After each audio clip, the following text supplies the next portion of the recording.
ஒரு 12 வயசு சிறுமி தன்னோட ஃப்ரெண்டோட பர்த்டேக்கு gift வாங்குறதுக்காக பக்கத்துல இருக்கக்கூடிய கடைக்கு போயிருக்காங்க. ஆனா அந்த நாள் தான் அவங்க லைஃபோட கடைசி நாள்னு யாருமே நினைச்சு பார்த்திருக்க மாட்டாங்க. வீட்டை விட்டு வெளியே போன அந்த குழந்தை திரும்பி வீட்டுக்கு வரவே இல்லை. 12 வயது சிறுமியோடைய ஃபேமிலி எல்லா இடத்துலயுமே தேடி பாக்குறாங்க. போலீஸ்ல போயிட்டு கம்ப்ளைண்டும் பண்றாங்க. ஆனா அடுத்த நாள் அவங்க ஃபேமிலிக்கு கிடைச்ச ஒரு நியூஸ் ரொம்பவே அதிர்ச்சியை அளிச்சது. ஒரு குளத்துல அந்த சிறுமியோடைய உடலானது இருந்திருக்கு. அது மட்டும் இல்லாம குழந்தைய பாலியல் வன்கொடுமை செஞ்சு கொலையும் பண்ணியிருந்திருக்காங்க. இந்த ஒரு சம்பவம் மேற்கு வங்கத்தை மட்டும் இல்ல, மொத்த இந்தியாவையே அதிர்ச்சி அடைய வச்சிருக்கு. ஆனா இந்த வழக்கோட முக்கிய குற்றவாளின்னு சொல்லப்படுற பிரபாஸ் மண்டல் போலீசார் என்கவுண்டர் பண்றாங்க. அதன் பிறகு இந்த வழக்குல மிகப்பெரிய கேள்வியானது வருது. இந்த 12 வயது சிறுமிக்கு நடந்த குற்றத்தோட முழு உண்மை என்ன? இந்த குற்றத்துல தொடர்புடைய எல்லாரையும் போலீசார் கண்டுபிடிச்சிட்டாங்களா? போலீசாருடைய என்கவுண்டர் உண்மையாகவே தற்காப்பு நடவடிக்கையா? இந்த கேஸ்ல முக்கியமான பதில்கள் கிடைக்கிறதுக்கு முன்னாடியே ஒருத்தர் உயிரிழந்திருக்காரு. பாரிபூர் 12 வயது சிறுமியுடைய இந்த ஒரு கேஸ்ல என்ன நடந்துச்சு, யாரெல்லாம் சம்பந்தப்பட்டிருக்காங்க, போலீஸ் இன்வெஸ்டிகேஷன்ல என்னெல்லாம் சொல்லியிருக்காங்கன்னு எல்லா டீட்டெயிலுமே இந்த ஒரு வீடியோல பார்க்கலாம். வணக்கம் and welcome back to Sukanya the journalist. 1024 Parganas மாவட்டம் பாரிபூர் பகுதியை சேர்ந்த 12 வயது சிறுமி தான் இந்த கேஸ்ல பாதிக்கப்பட்டிருக்காங்க. இந்த ஒரு பகுதி கொல்கத்தாவில இருந்து 30 கிலோமீட்டர்னு சொல்றாங்க. ஜூலை 4ஆம் தேதி அன்னைக்கு தன்னோட ஃப்ரெண்டோட பர்த்டேக்காக கிஃப்ட் வாங்கணும்னு சொல்லிட்டு ஈவினிங் வீட்ல இருந்து வெளியே வந்திருக்காங்க. ஆனா வெளியே போன சிறுமி திரும்பி வீட்டுக்கு வரல. சிறுமியை காணோம்னு சொல்லிட்டு அன்னைக்கு இரவே அவங்க வீட்டுல இருக்கவங்க போலீஸ்ல போயிட்டு கம்ப்ளைண்டும் பண்ணிருக்காங்க. போலீஸ் இன்வெஸ்டிகேஷன் படி சிசிடிவி காட்சியில பிரபாஸ் மண்டலுடன் சிறுமி இருந்ததாக சொல்றாங்க. சிசிடிவி காட்சியின் அடிப்படையில போலீஸ் இந்த பிரபாஸ் மண்டல், ஆனந்த சர்தார், திபாகர் சர்தார், கபீர் மொல்லான்னு சொல்லிட்டு இந்த 4 பேரையும் கைது பண்ணியிருந்தாங்க. இந்த மாதிரியான ஒரு சம்பவம் ஒரு 12 வயது சிறுமிக்கு நடந்தது அடுத்து அந்த பகுதியில் இருக்கக்கூடிய மக்கள் ரொம்பவே கோபத்துல இருந்தாங்க. இந்திரஜித் மண்டல்ன்றவரை ஒரு சந்தேகத்தின் அடிப்படையில அங்க இருக்கக்கூடிய பகுதி மக்களே கொன்றிருக்காங்க. ஆனா அதுக்கப்புறம் அவருக்கும் இந்த ஒரு சம்பவத்துக்கும் தொடர்பில்லைன்னு சொல்லிட்டு போலீஸ் இன்வெஸ்டிகேஷன்ல சொல்லியிருக்காங்க. ஆனா இப்ப அவரோட உயிரானது போயிருக்கு. ஒருத்தர் குற்றவாளின்னு தெரியாமையே அங்க இருக்கக்கூடிய பகுதி மக்கள் அவனை அடிச்சு கொண்டிருக்காங்க. இந்த ஒரு சம்பவம் சூர்யாபூர் பாரிபூர்ன்ற காவல் எல்லைக்குள்ள வருதுன்னு சொல்றாங்க.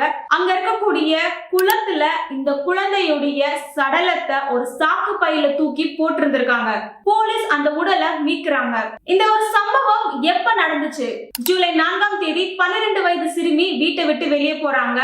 இரவு 9 மணி ஆகியும் சிறுமி திரும்பி வரலன்னு சொல்லிட்டு போலீஸ்ல அவங்க ஃபேமிலி கம்ப்ளைண்ட் பண்றாங்க. ஜூலை 5ஆம் தேதி இந்த சூர்யாபூர் பாரிபூர் இந்த இடத்துல இருக்கக்கூடிய ஒரு குளத்துல அந்த சிறுமியோடைய உடலை மீட்கிறாங்க. ஜூலை 5ஆம் தேதி இந்த பிரபாஸ் மண்டலை கைது பண்ணி விசாரணையும் நடத்தினாங்க. ஜூலை 6ஆம் தேதி மெடிக்கல் ரிப்போர்ட் படி அந்த சிறுமியுடைய தலையில காயமானது இருந்திருக்குன்னு சொல்றாங்க. சிறுமிய சாக்கு பையில கட்டி வீசி இருந்திருக்காங்க. சிறுமியுடைய நுரையீரல், வயிறுன்னு சொல்லிட்டு இதுல தண்ணியானது இருந்திருக்கு. குளத்துல தூக்கி போடும் போது சிறுமிக்கு உயிரானது இருந்திருக்கலாம் சொல்லிட்டு ஒரு சந்தேகமும் இருக்கு. அதுக்கப்புறம் மேலும் 2 பேரை கைதும் பண்ணியிருந்தாங்க. ஜூலை 7ஆம் தேதி அந்த மாநிலத்தினுடைய சிஎம் பாதிக்கப்பட்ட குடும்பத்தை போய் சந்திக்கிறாரு. போலீஸ் இன்வெஸ்டிகேஷன்ல என்னெல்லாம் பண்ணிருக்காங்கன்ற ஒரு அறிக்கையை சமர்ப்பிக்க சொல்லியிருந்தாங்க. ஜூலை 7ஆம் தேதி இந்த கபீர் மொல்லான்றவரையும் கைது பண்ணியிருந்தாங்க. ஜூலை 8ஆம் தேதி அதிகாலையில என்ன நடந்துச்சு? போலீஸ் இன்வெஸ்டிகேஷன் படி இந்த பிரபாஸ் மண்டலை அந்த கிரைம் நடந்த இடத்துக்கு கூட்டிட்டு போயிட்டு கிரைம் சீனை அகைன் ரீகன்ஸ்ட்ரக்ஷன் பண்ணிருக்காங்க. அதாவது ஒரு 12:45 மணி அளவுல இத பண்ணிருக்காங்க. அந்த டைம் இந்த பிரபாஸ் மண்டல் போலீஸுடைய ஆயுதத்தை பறிச்சு போலீஸையே தாக்க முயன்றாருன்னு சொல்றாங்க. இந்த பிரபாஸ் மண்டல் போலீஸை தாக்கிட்டு தப்பிக்கலாம்னு நினைச்சிருந்திருக்காரு. அந்த டைம் போலீஸ் அவரை சுட்டிருக்காங்க. அதுக்கப்புறம் இந்த பிரபாஸ் மண்டலை ஹாஸ்பிட்டலுக்கு கூட்டிட்டு போறாங்க. ஆனா அவர் உயிரிழந்திருக்காரு. ஆனா உண்மையாவே இது தற்காப்புக்காக தான் நடந்துச்சான்னு சொல்லிட்டு பல கேள்விகள் அரசியல் தலைவர்கள் கிட்டையும் மக்கள் கிட்டையும் இருக்கு. அதே நாள் மெஜிஸ்ட்ரேட் விசாரணையும் தொடங்குது. இந்த ஒரு சம்பவத்தை அடுத்து நீதித்துறை விசாரணைக்கு உத்தரவும் விட்டிருக்காங்க. இந்த ஒரு கேஸ்ல போலீஸ் என்ன சொன்னாங்க? போலீஸ் இன்வெஸ்டிகேஷன் படி சிறுமியை கடத்தி பாலியல் வன்கொடுமை செஞ்சு கொலையும் செஞ்சிருக்காங்கன்ற ஒரு குற்றச்சாட்டை வச்சிருக்காங்க. ஆனா இந்த ஒரு குற்றச்சாட்டுகள் எல்லாம் நீதிமன்றத்திலும் நிரூபிக்கப்படணும். இந்த பிரபாஸ் பிரபாஸ் மண்டல் உயிரிழந்ததை அடுத்து பல பேர் பல கேள்விகளை வச்சிருக்காங்க. போலீஸ் சைட்ல இருந்து சொல்றது இது ஒரு திட்டமிட்ட நடவடிக்கை இல்லைன்னு சொல்லியிருக்காங்க. காவலில் இருந்து தப்பிக்க முயன்றதாகவும் அதிகாரிகளுடைய உயிருக்கு எந்த ஒரு ஆபத்தும் வராம இருப்பதற்காக தான் என்கவுண்டர் பண்ணாங்கன்னு சொன்னாங்க. ஆனா இந்த ஒரு சம்பவம் நடந்த விதம், நேரம் சொல்லிட்டு இது எல்லாமே அரசியல் தலைவர்கள் கிட்ட கேள்வியை எழுப்பியிருக்கு. ஆனா அரசியல் தலைவர்கள் என்ன சொல்றாங்கன்னா, முக்கியமான உண்மைகள் வெளிவராமலே அவரு உயிரிழந்துட்டார். இதனால பல உண்மைகள் இதுக்கு பின்னாடி மறைஞ்சிருக்குமோன்ற ஒரு சந்தேகமானது அவங்க கிட்ட இருக்கு. ஆனா சில பிஜேபி தலைவர்கள், ஆதரவாளர்கள் என்ன சொல்றாங்கன்னா, இது ஒரு டிவைன் ஜஸ்டிஸ் சொல்லியிருக்காங்க. இந்த ஒரு சம்பவத்தை அடுத்து இந்த பிரபாஸ் மண்டலுடைய அம்மா என்ன சொல்லியிருக்காங்கன்னா, அவன் செஞ்ச அந்த ஒரு குற்றத்துக்கு தான் அவன் தண்டனை பெற்றிருக்கான். ஒரு பெண்ணோட வலிய கூட அவன் புரிஞ்சுக்கல. அது மட்டும் இல்லாம தன்னோட மகனோட உடம்ப பார்க்க கூட விருப்பம் இல்லைன்னு அந்த தாய் சொல்லியிருந்தாங்க. ஆனா இது எல்லாமே ஒரு தனிப்பட்ட தாயோட கருத்தாக தான் இருக்கு. நீதிமன்றத்துக்கு தேவை எவிடன்ஸ். இந்த கேஸ்ல போலீஸ் எப்படி உண்மையை கண்டுபிடிப்பாங்க? இந்த கேஸ்க்கான முக்கிய எவிடன்ஸ்லாம் என்னென்ன? முதல்ல சிசிடிவி காட்சிகள். சிறுமி கடைசியா எங்க போனாங்க, யார் கூட இருந்தாங்க, அந்த சிசிடிவில இருக்கக்கூடிய காட்சிகள் உண்மையானதா, அந்த நேரம் சரியாக தான் இருக்கா, இது எல்லாத்தையுமே ஆய்வு செய்வாங்க. அதுக்கப்புறம் இந்த மருத்துவ மற்றும் தடயவியல் ஆதாரங்கள், பிரேத பரிசோதனை அறிக்கை, அந்த 12 வயது சிறுமியுடைய மரணத்திற்கான காரணம் என்ன, அவங்க உடம்புல இருந்த அந்த காயங்களுடைய தன்மை, டிஎன்ஏ ரிப்போர்ட், அதுக்கப்புறம் இந்த ஃபாரன்சிக் ஆதாரங்கள் சொல்லிட்டு இது எல்லாமே முக்கியமான ஒரு எவிடன்ஸாக இருக்க போகுது. அது மட்டும் இல்லாம இந்த பிரபாஸ் மண்டல் என்கவுண்டர் செய்யப்பட்டிருக்காரு, அதுக்கான தனி ஒரு விசாரணையும் நடக்க போகுது. போலீஸ் சொன்ன மாதிரி இது உண்மையாவே தற்காப்புக்காக தான் நடந்துச்சா, இல்ல இதுக்கு பின்னாடி வேற ஏதாவது காரணங்கள் இருந்திருக்குமா? இது எல்லாத்தையுமே விசாரணையில கண்டுபிடிக்கிறதுக்கு அவங்க பயன்படுத்தின ஆயுதங்கள், அவங்க ஷூட் பண்ணும் போது அந்த குண்டுகள் போன பாதை, கன்ஷாட் ரெசிடியூ பரிசோதனை, அந்த சம்பவ இடத்தின் மறு கட்டமைப்பு, இது எல்லாத்தையுமே ஆய்வு செய்வாங்க. அது மட்டும் இல்லாம சம்பவம் நடந்த இடத்துல இருந்த போலீசுடைய வாக்குமூலங்கள், இந்த என்கவுண்டர் நடந்த இடத்துல கிடைச்ச ஆதாரங்கள், இந்த எல்லா ஒரு எவிடன்ஸ் அறிக்கைகளும் நீதித்துறை விசாரணை கீழே பரிசீலிக்கப்படும் சொல்லியிருக்காங்க. இந்த சிசிடிவி, மருத்துவ ரிப்போர்ட், இது எல்லாம் தான் நீதிமன்றத்துல ஒரு ஆதாரங்களாக எடுத்துப்பாங்க. இந்த ஒரு கேஸ்ல முக்கியமான கேள்விகளும் வருது. காணாம போன சிறுமியோட கம்ப்ளைண்ட்க்கு உடனடியாக ஆக்ஷன் ஆனது எடுக்கப்பட்டுச்சா? சிசிடிவி ஆதாரங்கள்லாம் உண்மையாகவே உறுதி செய்யப்பட்டதா? இதுல நடந்த என்கவுண்டர் உண்மையாகவே தற்காப்புக்காக தான் நடந்ததா? இந்த கேஸ்ல வெளிவராத உண்மைகள் ஏதாவது இருக்கா? முழு உண்மையும் நீதிமன்றத்துல வெளிவருமா? இப்படி பல கேள்விகள் இந்த கேஸ்ல இருக்கு. இந்த ஒரு கேஸ்ல குற்றம் பண்ணவங்க மேல கடுமையான சட்ட பிரிவுகள் கீழே வழக்குகளை போலீசார் இப்ப போட்டிருக்காங்க. பிஎன்எஸ் பிரிவு 63 பாலியல் வன்கொடுமை தொடர்பான குற்றச்சாட்டுகளுக்கான பிரிவு இது.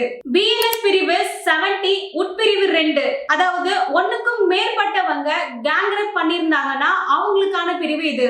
பிஎன்எஸ் பிரிவு 103 உட்பிரிவு 1, இது கொலை குற்றச்சாட்டுக்கான பிரிவாக இருக்கு.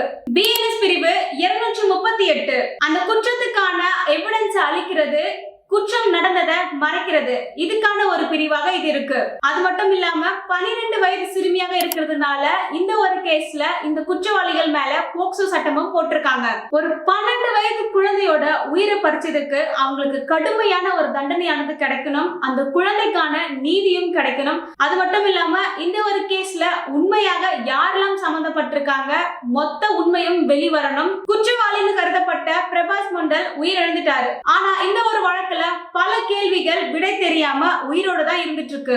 இந்த சிறுமிக்கு நடந்த இந்த குற்றங்கள் முழுமையாக வெளிவந்துருச்சா? இந்த குற்றத்துல சம்பந்தப்பட்ட எல்லாருமே சட்டத்துக்கு முன்னாடி நிறுத்தப்பட்டிருக்காங்களா? இங்க நடந்த என்கவுண்டர் உண்மையாகவே தற்காப்புக்காக நடந்துச்சா? இந்த எல்லா கேள்விக்கும் பதில் சொல்ல வேண்டியது ஆதாரங்களும் விசாரணையும் நீதிமன்றமும் தான். ஒரு குழந்தைக்கான நீதிங்கிறது ஒரு மரணத்துல மட்டும் முடிஞ்சிடாது. இந்த கேஸ்ல உண்மை முழுமையாக வெளிவந்து குற்றம் பண்ணவங்க தண்டிக்கப்பட்டாதான் அந்த குழந்தைக்கான நீதியானது முழுமையாக கிடைக்கும். இப்பதான் ராஜஸ்தான்ல ஒரு குழந்தைய ஆட்டோல கடத்திட்டு போயிட்டு பல ஹோட்டல்கள்ல வச்சு பாலியல் வன்கொடுமை செஞ்சிருந்தாங்க. அதுக்குள்ள இன்னொரு மாநிலத்துல இந்த மாதிரியான சம்பவங்கள் நடந்துட்டு இருக்கு. ராஜஸ்தான், வெஸ்ட் பெங்கால், தமிழ்நாடுன்னு எந்த இடத்துல பார்த்தாலும் இந்த மாதிரியான ஒரு சம்பவங்கள் குழந்தைகளுக்கு நடந்துட்டு தான் இருக்கு. ஒரு சொசைட்டியா குழந்தைகளை பாதுகாக்க வேண்டிய நம்ம என்ன பண்ணிட்டு இருக்கும். ஒவ்வொரு பெண் குழந்தையும் இப்போ வெளியே வர்றதுக்கே பயந்துட்டு இருக்காங்க. இந்த மாதிரியான விஷயங்கள்லாம் எங்கோ யாருக்கும் நடக்குதுன்னு சொல்லிட்டு நம்ம நினைச்சிட கூடாது. ஒரு ஹியூமனா நம்ம செய்ய வேண்டிய கடமைகள் என்ன, நமக்குள்ள இருக்கக்கூடிய ஹியூமனிட்டி எங்க போச்சு, இது எல்லாமே இதுல இருக்கு. அண்ட் இந்த கேஸ பத்தி நீங்க என்ன நினைக்கிறீங்கன்னு சொல்லிட்டு கமெண்ட்ல சொல்லுங்க. எல்லாருடைய குழந்தைகளையும் பாதுகாப்பா வச்சுக்கோங்க. அண்ட் இந்த மாதிரியான உண்மையான சம்பவங்கள்ல என்ன நடந்துச்சுன்னு பார்க்க என்னோட சேனலை சப்ஸ்கிரைப் பண்ணிக்கோங்க. மீண்டும் அடுத்த ஒரு வீடியோல மீட் பண்ணலாம். Thank you, by.